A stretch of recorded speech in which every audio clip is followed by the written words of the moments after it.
In downtown New York, I received an unmarked letter a few days ago. The envelope had my name and address scrawled in large, trembling capitals.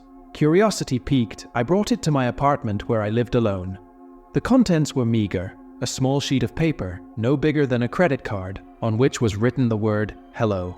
The same unsteady handwriting graced both the envelope and the paper.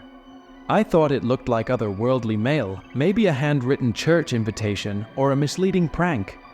I left it carelessly disheveled on the kitchen counter, mixing with other junk I was too lazy to get rid of. The letter disappeared from my thoughts as I sat down on the couch, immersed myself in the TV show, and finally fell asleep. The morning came, and I groped for my phone on the end table. Instead of the phone, my hand brushed the same paper. I was overcome with confusion. I distinctly remember leaving it in the kitchen. Did my cat Craig flip it? I glanced at his empty food bowl. The bottom was visible, a rare occurrence. Craig was never so tender when he wasn't hungry. "Okay, I'll eat you," I murmured, stroking Craig's head. As I poured scraps into her bowl, I wondered how the paper had moved from the kitchen to my room. Maybe the AC air gust carried it? The explanation seemed plausible enough, so I accepted it.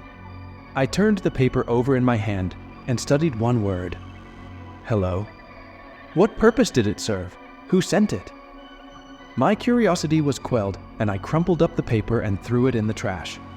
There were also more important things, like my next date with my new boyfriend, George.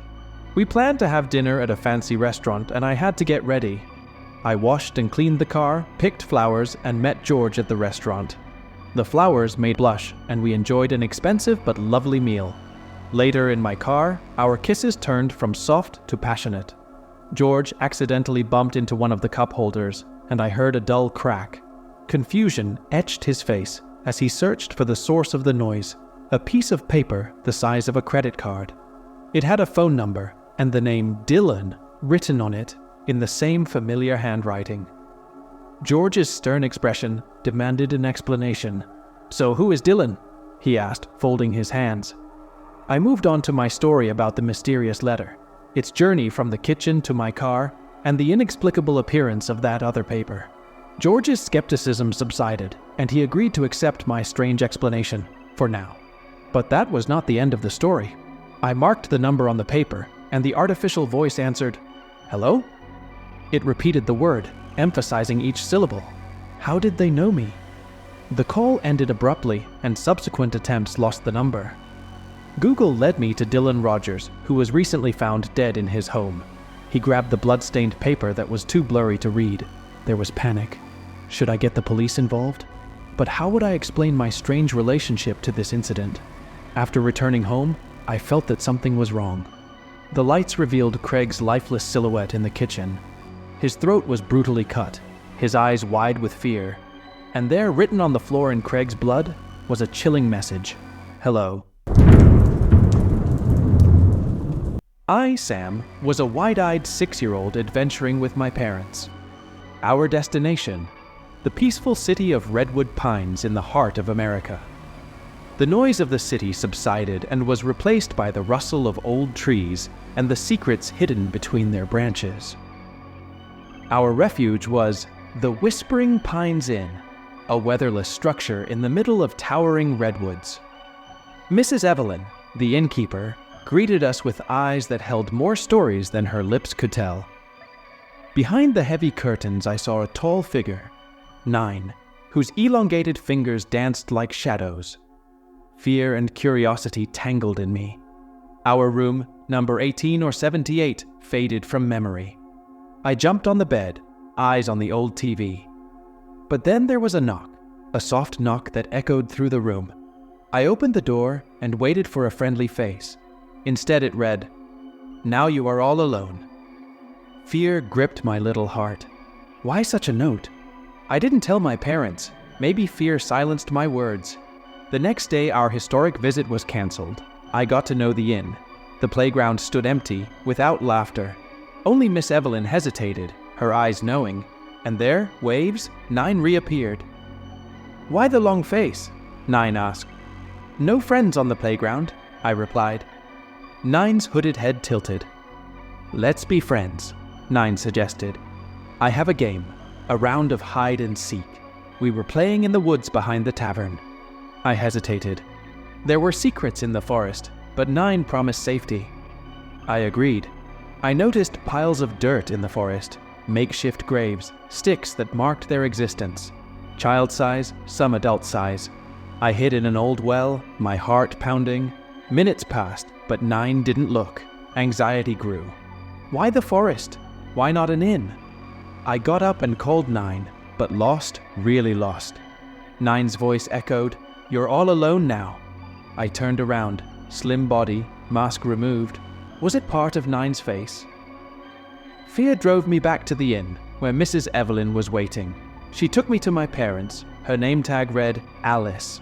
I told my story, but disbelief clouded Mr. and Mrs. Anderson's eyes. They changed hotels, leaving the Whispering Pines Inn behind. Years later, I returned. The tavern burned down, but the truth was revealed. Losses, mostly children, are associated with 9. The graves were real. I met a former manager who denied that Lisa ever worked there. I wondered, was 9 the owner? What now, loose ends? The fear continued. Perhaps 9 was still whispering among the redwoods, waiting for another innocent soul to play the deadly game.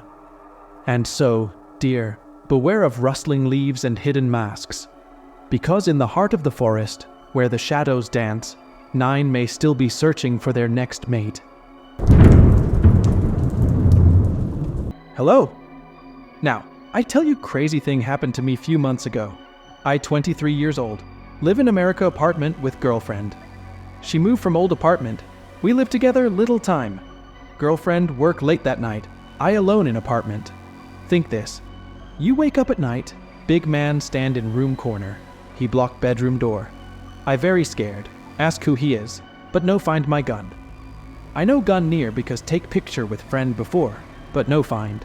I fast go under bed, get my rifle. Sound crazy? Yes, but wait, go back little.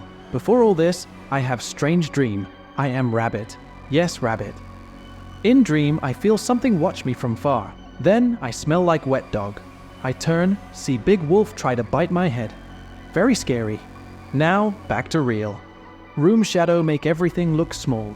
He so tall, head almost touch ceiling. And guess what? His eyes glow in dark, look like 2 scary blue dots. He looked like old bodybuilder on steroids, big and scary. He stepped to me. I fast reach for rifle, but he grabbed my ankle, pull me away. I very scared. No know who break into my apartment. He break lock or window to get in. Weirdest part? He dragged me, but I only hear sound of my stomach on floor. Know his footsteps. Then, phone ring. I suddenly back in bed, push him to wall like throw off sheets. Honestly, I no understand what happened. Maybe very scary nightmare. I tell friend Ken about this tomorrow. Thank God, friend Savannah come home early.